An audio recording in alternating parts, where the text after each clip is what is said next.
नारायणखिलगुरो भगवन्नमस्ते। भद्रं कर्णेभिः शृणुयाम देवा, भद्रं पश्येमाक्षभिर्यजत्राः, स्थिरैरङ्गैस्तुष्टुवागुंसस्तनोभिर्यशेम देवहितं यदायुः। स्वस्ति न इन्द्रो वृद्धश्रवाः, स्वस्ति नः पूषा विश्ववेदाः, स्वस्ति नस्तार्क्ष्यो अरिष्टनेमिः, स्वस्ति न बृहस्पतिर्दधातु। ओम शांति शांति शांति।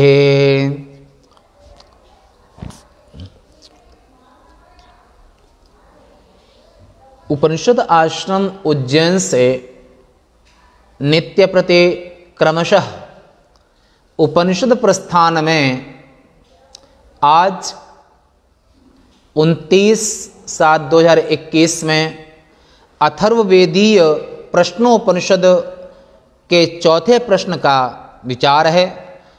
चौथे ऋषि के जो प्रश्न हैं उनका पिप्लाद ऋषि के द्वारा उत्तर देना। इसमें आपने कल का जो विषय था वही विषय आज रहेगा कि स्वप्न दर्शन का विवरण। ये मूल की व्याख्या आपने कल सुनी थी। अत्रैष देवः स्वप्ने महिमानं अनुभवते, यदृष्टं दृष्टमनुपश्यते, श्रुतं श्रुतमेवार्थम् अनुशृणोति, दिश दिगन्तरैश्च प्रत्यनुभूतं पुनः पुनः प्रत्यनुभूतम्। ओम पुनः सुनिए। प्रत्यनुभूतं पुनः पुनः प्रत्यनुभवते, दृष्टं च दृष्टं च, श्रुतं च श्रुतं च, अनुभूतं च अननुभूतं च, सच्च असच्च, सर्वं पश्यते सर्वः पश्यते। ये मूल श्रुति की व्याख्या आपने कल सुनी थी। कुछ भाष्य भी सुना। इसके आगे का जो विषय है वो आज देख लेते हैं। पूर्व पक्ष ने कहा, थोड़ा शास्त्रार्थ है इसमें। पूर्व पक्ष ने कहा कि मनः स्वातंत्र्य विचारः, के मन तो विभूति का अनुभव करने में और अनुभव करने वाले पुरुष का कारण है। फिर यह कैसे कहा जाता है कि वह स्वतंत्रता से अनुभव करता है, क्योंकि स्वतंत्र तो क्षेत्रज्ञ ही है। सभी लोग ये अनुभव करते हैं कि मन ही अनुभव करने में, मन जो है ना मुख्य कारण है। तो जब मन मुख्य कारण है और जो क्षेत्रज्ञ, क्षेत्रज्ञ मन जीवात्मा, क्षेत्र इदम शरीरम, और जीवात्मा माने सूक्ष्म देह के अंतर्गत मन भी आता है। तो जब कहते हैं संपूर्ण अनुभव में मन कारण है, तो फिर जब मन कारण है, आगे इसका उत्तर देते हैं कि नैष दोषः, कोई दोष इसमें नहीं है, क्योंकि क्षेत्रज्ञ की स्वतंत्रता मन रूपी उपाधि के कारण है। क्षेत्रज्ञ को आप आत्मा मत समझ लेना। क्षेत्रज्ञ का अर्थ होता है कि अंतःकरण उपहित चेतन, इसका नाम क्षेत्रज्ञ है। तो अंतःकरण के सहित जो चेतन है उसको क्षेत्रज्ञ कहते हैं। तो जो क्षेत्रज्ञ की स्वतंत्रता मन रूपी उपाधि के कारण है।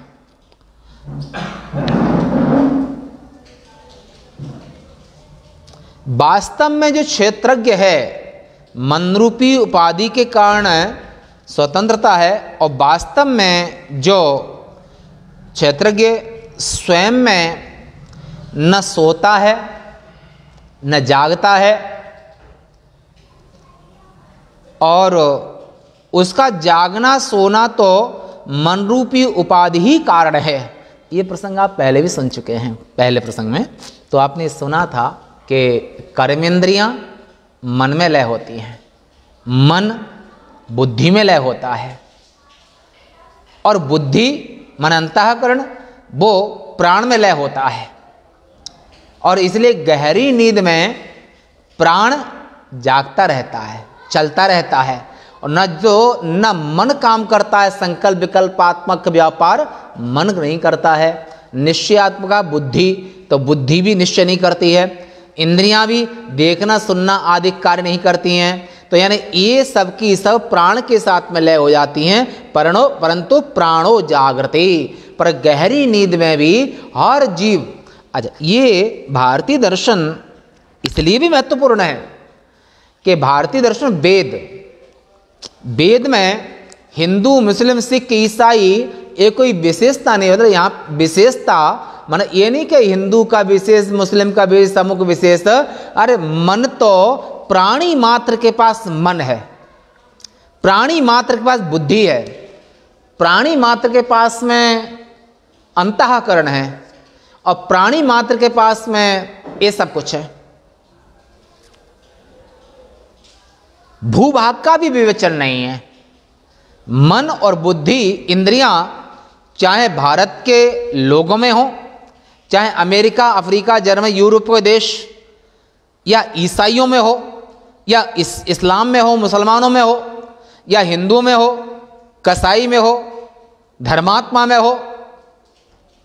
इसलिए वेदोखिल ज्ञान राशि, संपूर्ण ज्ञान की राशि वेद है।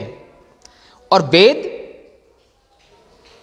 यानी एक के हैं, वेद यूनिवर्सल ला माने संविधान, माने संपूर्ण महतो ही न्यश्वसितं वेद, ऋग्वेद, यजुर्वेद, सामवेद और इतिहास पुराणानि। ये आप यजुर्वेद के आरण्यक श्रुति में आप श्रवण करेंगे भविष्य में आगे। तो वहां पर तो वेदो निरपेक्षो रवा, श्रुति निरपेक्षो रवा। वेद किसी की अपेक्षा नहीं करते हैं, वेद की सब अपेक्षा करते हैं। वेद प्रतिपाद्य जो आत्म तत्व है, उपनिषद, वेदों ने उपनिषद, वेदों का जो 4% भाग है उसका नाम उपनिषद है। और सभी उपनिषदों का स्वाध्याय सत्संग जहां पर हर रोज होता है। कैसे? जैसे तुम पानी पीते हो, हमारी अपनी निष्ठा है। जैसे लोग हनुमान चालीसा पाठ करते हैं,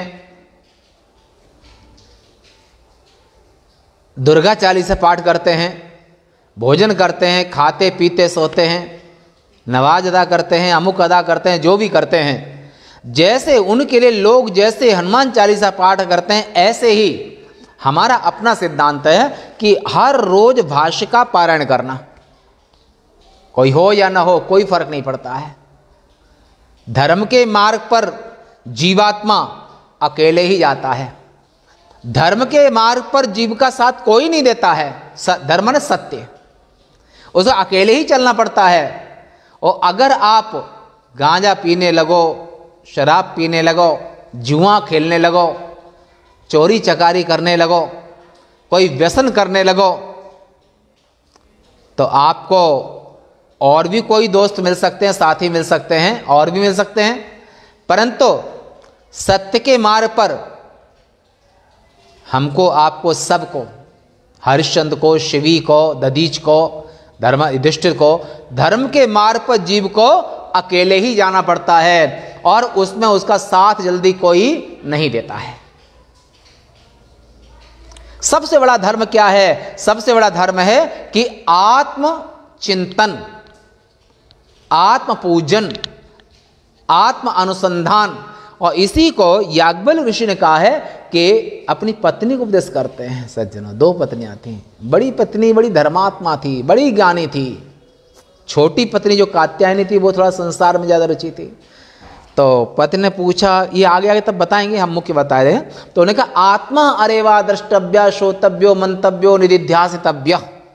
याज्ञवल्क्य ऋषि कहते हैं, मैं देखिए अपनी पत्नी से, कि आत्मा दर्शन करने योग्य है, मनन करने योग्य है, निधिध्यासन करने योग्य है।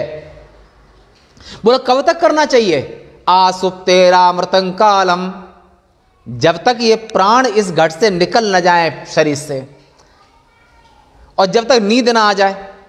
आसुप्ते रा मृतं कालम, माने अंतिम श्वास तक आत्मभाव का ब्रह्मा ने ब्रह्माभ्यास, स्थित प्रज्ञ जो आपने सुना है ब्रह्म, ये अंतिम से मृत्यु पर्यंत करना चाहिए।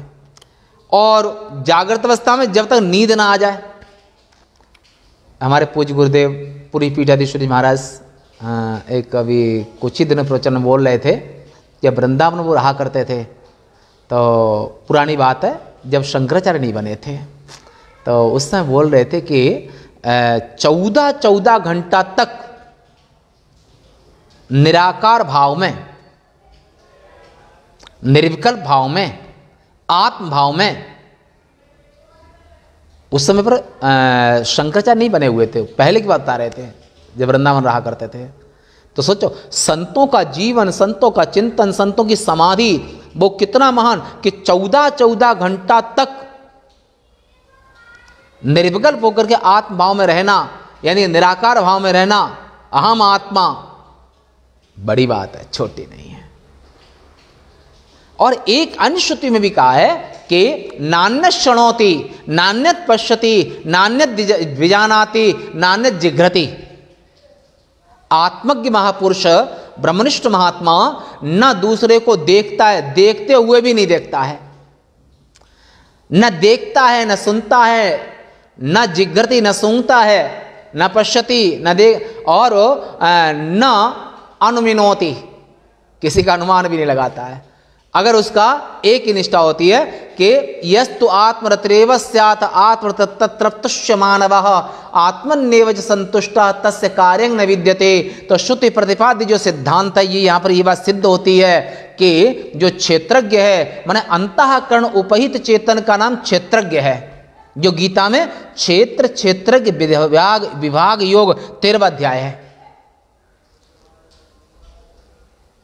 तो क्षेत्रज्ञं, तो क्षेत्र में अंतःकरण उपहित चेतन, पर अंतःकरण को, बुद्धि मन को भी कोई जानने वाला है, वो बुद्धिर आत्मा महान परा। यह पहले सुन चुके कठोपनिषद में यमराज ने कहा था। बुद्धि से पर जो है वो आत्म चैतन्य है। तो ये यहां पर, तो इसलिए वहां पर जो सोना तो मन रूप उपाधि के ही कारण होता है, मन ही सोता है, बुद्धि सोती है, इंद्रियां सोती हैं, प्राणो जागृति, प्राण जगता है। और साकार परमात्मा का, ब्रह्म सच्चिदानंद का अगर साकार विग्रह है, वो प्राणो ब्रह्म इत्युपासित। प्राण जो है वो चाहे किसी में हो, प्राण कभी हिंदू, मुस्लिम, सिख, ईसाई, कसाई नहीं देखते हैं, स्त्री पुरुष नहीं देखते हैं। प्राण हर किसी के शरीरों को प्राणों ने धारण कर रखा है। आत्मा भी सब में एक समान है, प्राण भी एक समान है। और परंतु इसके बावजूद भी अज्ञान के कारण, मूर्खता के कारण, अविवेक के कारण व्यक्ति लड़ता, झगड़ता, मारपीट ये सब करता है। मैं हिंदू, मैं मुसलमान, मैं ईसाई, मैं करके, और जितना भी मैं कर रहे हैं, ये सबके मैं बकरी वगैरह करते हैं और उनको बलि दी जाती है। जो मैं करते रहते ना, तो देहमास्थाय करोति सर्वम। अज्ञानी व्यक्ति की पहचान है कि वो देह को मैं मान करके संपूर्ण व्यवहार करता है। शरीर से कोई अपने शरीर को हिंदू, कोई मुसलमान, कोई सिख, कोई स्त्री, कोई पुरुष, कोई कुछ मानता है, परंतु शरीर के अंदर, या शरीर के अंदर जो प्राण हैं, उन प्राण में भी भेद नहीं है, आत्मा में भेद नहीं है। या को भेद बताओ ब्रह्मचारी। नैष्ठिक ब्रह्मचर्य, इसको सन्यास भी कहते हैं। नैष्ठिक ब्रह्मचर्य में परशुराम, भीष्म, हनुमान जी, नारद जी, 88,000 नैमिषीय ऋषि, और ये नैष्ठिक ब्रह्मचारी ही इनके लिए उत्तरायण मार्ग बनाया है। जब ये शरीर छोड़ते हैं तो उत्तरायण मार्ग से ब्रह्मलोक जाते हैं। ब्रह्मलोक का अर्थ ब्रह्मैव ब्रह्मलोका। गृहस्थ लोग दक्षिणायन मार्ग से जाते हैं। और ऐसे यदि क्षंतो ब्रह्मचर्यं चरन्ति, ऐसे नैष्ठिक ब्रह्मचारी लोग जिसकी इच्छा से महान कठोर व्रत का पालन करते हैं, कठोर तपस्या करते हैं। कौन सी कठोर तपस्या है? परम शब्द है, ब्रह्मविद आपनोति परम, ब्रह्मवेत्ता परम को प्राप्त करता है। एक दूसरा पक्ष यहां पर दूसरा कहते हैं कि जो तपसा ब्रह्म विजिज्ञासस्व, ब्रह्मचर्यम परमम तपः।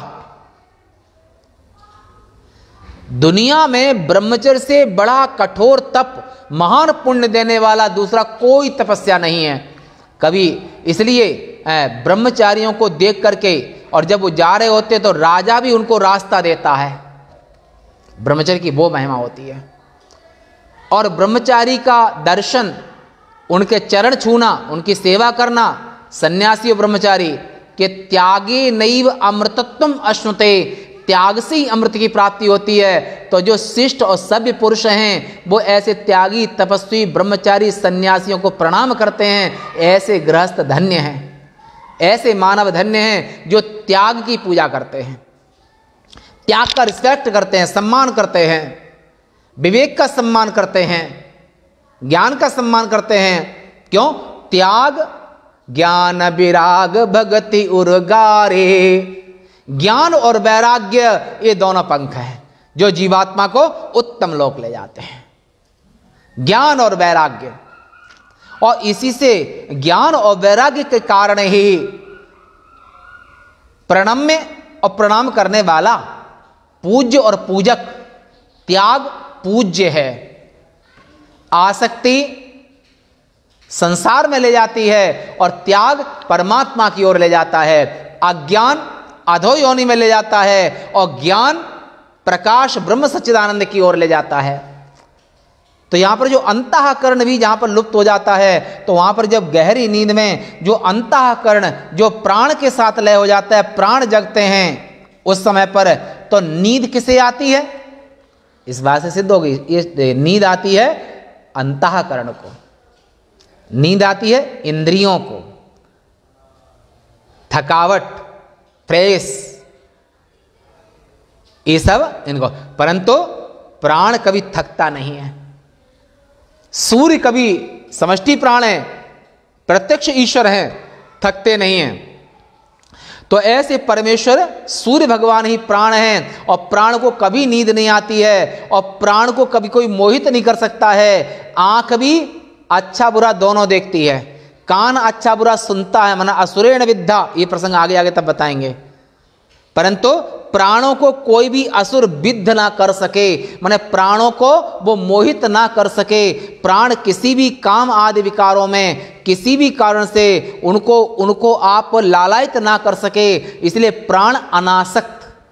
प्राणो ज्येष्ठस्य श्रेष्ठस्य, प्राण ज्येष्ठ हैं और श्रेष्ठ हैं। और प्राण से प्राणंग मनसो मनोयत, ये केनोपनिषद आप सुन चुके इस विषय को। अब तो ऐसी जो मन रूपी उपाधि के ही कारण, ऐसा बृहदारण्यक में भी कहा है कि यह बुद्धि से तादात्म्य प्राप्त करके और स्वप्न रूप होता है। कौन? जीवात्मा। आभास, चेतन का जो आभास है, जीवात्मा है, वो बुद्धि के साथ में एक होकर के और बुद्धि को अभिन्न तादात्म्य हो जाता है और तब वो सपने देखता है। स्वप्न अवस्था में न जागृत की दुनिया होती है और न गहरी नींद की दुनिया, गहरी नींद होती है। जो बीच की अवस्था है उसका नाम स्वप्न अवस्था। सधी स्वप्नो भूत्वा ध्यायतीव लेलायतीव, रात्रि के नीरव समय में कभी आप लोग रात्रि में जगें और प्रभु का चिंतन करें, देखें। हम तो प्रातः काल में रोज ही ब्रह्म चिंतन करते हैं और गर्मी में तो ऊपर छत पर बैठते हैं, तीसरी मंजिल पर, और उसके अन्य महीनों में अपने ये तपस्थली, अपने तपोवन में यहाँ ध्यान चिंतन करते हैं। प्रातर्स्मरामि हृदय सन् सुरदात्म तत्वम यच्चित् सुखं परमहंस गतिं तुरीयम, ये जागृत स्वप्न सुषुप्ति में वेति नित्यम तद ब्रह्म निष्कलमहम न च भूत संघ। ऐसा योगी जन, नैष्ठिक और ब्रह्मचारी और सन्यासी ये प्रातः काल में घंटों समाधि में रहते हैं। उसके बाद फिर 5-6 बजे इनकी समाधि खुलती है, फिर अगले व्यवहार में आते हैं। तो ऐसे जो योगजन है वो ऐसे ही जब निशीत काल में आप पृथ्वी को देखोगे, पेड़ों को देखोगे, तो ऐसे लगेंगे कि ध्यायतीव पृथ्वी ध्यायतीव आकाश। ऐसा लगता है कि पृथ्वी ध्यान कर रही है, ऐसा लगता है कि पेड़ पौधे ध्यान कर रहे हैं, इतने शांत, न हवा न कुछ। ऐसे ही बुद्धिमान मनुष्य को अपनी संपूर्ण इंद्रियों को आत्म अंतरंग करके और आत्मदीपेन भास्वता, गीता में आत्मदीपेन भास्वता, और आत्म स्वरूप में स्थित होकर के न किंचिदपि विचिंतयेता, ये निर्विकल्प समाधि। ये मांडुक्य कारिका में जब आएगा तो वहाँ भी विस्तार से बताएंगे। तो संप्रज्ञात असंप्रज्ञात ये सब विषय वहाँ पर आएंगे, तो आगे आने इसलिए हम व्याख्या नहीं करेंगे। तो परंतु योगियन, तो ऐसे जो योगी हैं वो मन का भी मन है, बुद्धि का भी बुद्धि है, प्राण का भी प्राण है, ऐसे आत्मस्वरूप से एक होकर के और संसार का कुछ भी चिंतन नहीं करते हैं, केवल अहम साक्षी इस भाव में। पुरुषस्य स्वयं ज्योतिष्ठ स्थापनम, इस का विषय भाष्य में किन्हीं का ऐसा कथन है, कुछ मतों में ऐसा कथन है कि स्वप्न काल में मनरूपी उपाधि के सहित मानने में क्षेत्रज्ञ की स्वयं प्रकाशता में बाधा आवेगी। अगर आप के स्वप्न की अवस्था में और मन रूपी उपाधि के सहित मानने में क्षेत्रज्ञ की स्वयं प्रकाशता जो है उसमें बाधा आएगी, और उनकी यह भ्रांति श्रुति अर्थ को न जानने के कारण है। वो श्रुति के अज्ञात्वा शास्त्र हृदयम, अगर वो कहते हैं कि अगर दोनों में यहाँ पर वो है आत्मा और अंतःकरण, अंतःकरण उपहित चेतन का नाम जीव है, अंतःकरण से रहित चेतन का नाम ब्रह्म है, तो बोले इसमें बाधा आएगी। तो वो उन्हीं लोगों को बाधा आएगी जो श्रुति के तात्पर्य को, श्रुति के अर्थ को, श्रुति के उद्देश्य को और श्रुति के अर्थ को जो जान नहीं सकते हैं। जे कामी लो लुप जग माहे, कुटिल काग इव सब ही डराए। संसार के कामी क्रोधी लालची इनसे भगत न होए, और भगत करे कोई सूरमा। कामी क्रोधी लोभी वो इस आत्म चैतन्य को, आत्म विद्या को, श्रुति के अर्थ को, उपनिषद विज्ञान को वो कैसे अप्रोच कर सकते हैं, अर्थात नहीं कर सकते हैं। और जो पापी अंतःकरण होने के नाते से उनको ये विद्या आत्मसात नहीं हो पाती है और वो विद्या उनको ऊपर से उड़ जाती है, तो उन लोगों के मन में शंका होती है कि वहां पर दोनों एक नहीं हो सकते हैं, क्योंकि वो खुद भी भ्रांत हैं। क्योंकि मन आदि उपाधि, मन उपाधि ये ध्यान रखना, मन आदि उपाधि से प्राप्त हुआ जो स्वयं प्रकाशत्व आदि व्यवहार भी मोक्ष पर्यंत सबका सब अविद्या के कारण ही होता है। मन भी अविद्या का परिणाम है, बुद्धि भी अविद्या का परिणाम है, प्राण भी अविद्या का परिणाम है। तो ये सब मोक्ष पर्यंत, परंतु आप अंदर से ग्रंथि का विमोचन हो गया, इसके बावजूद भी ये जो शरीर है, शरीर जब तक शरीर का प्रारब्ध है तब तक शरीर रहेगा, और मन ऐसे ही काम करेगा कि जैसे कि पीपल के पत्ते को आपने देखा होगा। तो पीपल के पत्ते में एक विशेष क्वालिटी होती है वनस्पति में। वनस्पति किसे कहते हैं? जो फल दे करके भी एक वर्ष में 2 वर्ष नष्ट ना हो और हर वर्ष फल दे, उनको वनस्पति कहते हैं। औषधि किसे कहते हैं? ये आप बृहदारण्यक उपनिषद में आप विस्तार सुनेंगे। तो औषधि किसे कहते हैं? तो जो एक वर्ष में फल दे करके पौधा नष्ट हो जाए उसे औषधि कहते हैं। जैसे गेहूं, ज्वार, बाजरा, मक्का, खीरा, ककड़ी, मक्का, ये सब औषधियां हैं, ये दवाइयां हैं। और वनस्पति कौन है? आम, अमरूद, कटहल, पीपल, बरगद, ये सब वनस्पति हैं। आम हर वर्ष फल देता है, पीपल भी फल देता है, बरगद भी फल देता है, पर बरगद 1000 वर्ष भी जीवित रहता है, 1000 नहीं, हजारों वर्ष जीवित रहता है, अमर वृक्ष। तो जो एक वर्ष में फल दे करके नष्ट हो जाए उसे औषधि कहते हैं, जैसे गेहूं ज्वार बाजरा। और एक वर्ष से ज़्यादा चले और फल दे करके नष्ट ना हो उसे वनस्पति कहते हैं। तो यहाँ पर स्वयं प्रकाशत्व, आत्मा स्वयं प्रकाश, जो आत्मदेव स्वयं प्रकाश हैं वो व्यवहार में मोक्ष पर्यंत सबका सब अविद्या के माने ये जो मन बुद्धि आदि कहें ये अविद्या के कारण बाध्यतानुवृत्ति से रहते हैं, काम करते हैं, परंतु फिर बंधन नहीं होता है। कर्म की होए स्वरूप है चीने, स्वरूप साक्षात्कार होने के बावजूद बाद में मन बुद्धि इंद्रिया सब रहेंगे पर वो उनको बंधन कारक नहीं होंगे। जहां कोई अन्य सा हो वहां अन्य को अन्य देख सकता है, इस आत्मा को विषय का संसर्ग ही नहीं होता है। और जहां इसके लिए सब आत्मा ही हो गया है वह किसे और किसके द्वारा देखेगा इत्यादि श्रुतियों से प्रमाणित होता है। अतः यह शंका मंद बुद्धि जो ब्रह्मज्ञानी तो हैं पर मंद बुद्धि ब्रह्मज्ञानी हैं, अगर उनको यह शंका होती है कि यहाँ पर ये एक होने पर ऐसा ऐसा होगा जो पहले हम बोल चुके हैं, तो वो मंद ब्रह्मज्ञानी हैं। और ऐसे मंद ब्रह्मज्ञानियों की ही ऐसी बुद्धि हो सकती है, एकात्म वेत्ताओं की बुद्धि कभी ऐसे नहीं होती है। उनके यहाँ पर बिल्कुल उनका साफ दर्पण की तरह निर्णय चिंतन अंतःकरण संत हृदय, उनका अंतःकरण जैसे निर्मल बारी उसकी तरह होता है। और मंद बुद्धि वाले जो ब्रह्मज्ञानी हैं, ब्रह्मज्ञानी तो हैं पर वो उनकी मंद बुद्धि है। मंद बुद्धि का अर्थ है कि ब्रह्मज्ञानी होने के बावजूद भी विषय की वासना माने इंद्रिय और विषय का संसर्ग सुख मिलता है वो अपने भोगों को भी नहीं छोड़ पा रहे हैं और ब्रह्मज्ञानी भी कहलाते हैं। ये मंद ब्रह्मज्ञानी हैं, मंद बुद्धि ब्रह्मज्ञानी जो विषयों को भी नहीं छोड़ पा रहे हैं।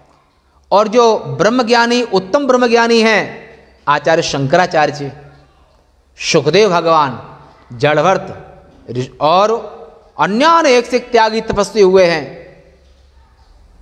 ये उत्तम ब्रह्मज्ञानी हैं।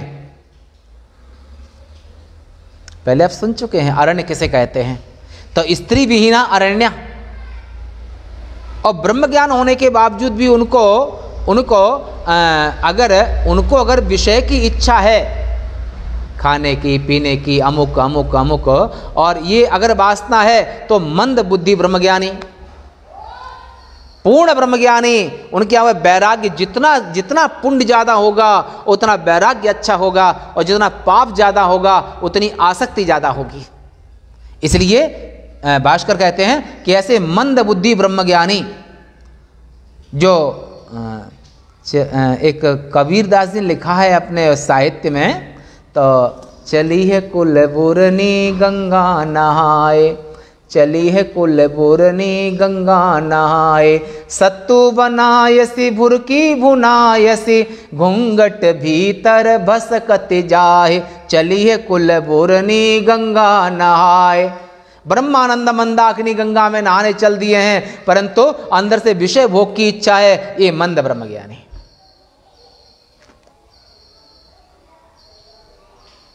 तो अंदर अंदर छिप करके भोगों को भोग रहे हैं और सामने से कुछ और हैं। तो इसलिए यहां पर उनके लिए मंद बुद्धि ब्रह्मज्ञानी। और जो त्यागी बैरागी कैलाश के महाराज, परंपरा है कैलाश की, जिनसे हम हमारे पढ़े थे स्वामी महामंडल स्वामी गिदनगिरी महाराज, उनको हम 87 वर्ष की एज में ब्रह्मसूत्र आदि पढ़ते थे उनसे, संक्षिप्त शारीरिक जो आचरण चलता है, कभी पैसा नहीं छूते थे। क्या उनका जीवन। और वो 4:45 बजे आके नहा धो करके और मंदिर पहुंच जाते हैं उनका। और टाइम सब क्लास चलती थी। पूज्य चरण वर्तमान शंकराचार्य भगवान, जिनको हम क्या कहें, आप स्वयं जाकर देख लेना पूरी जा करके, उनका कैसा त्यागमय जीवन है। संतों के जीवन इसलिए त्याग और ज्ञान के कारण संत तीर्थ स्वरूप होते हैं, वो तीर्थ स्वरूप होते हैं इनके कारण। भाष्य बड़ा है, आज यहीं तक रखते हैं, शेष वार्ता कल करेंगे। ओम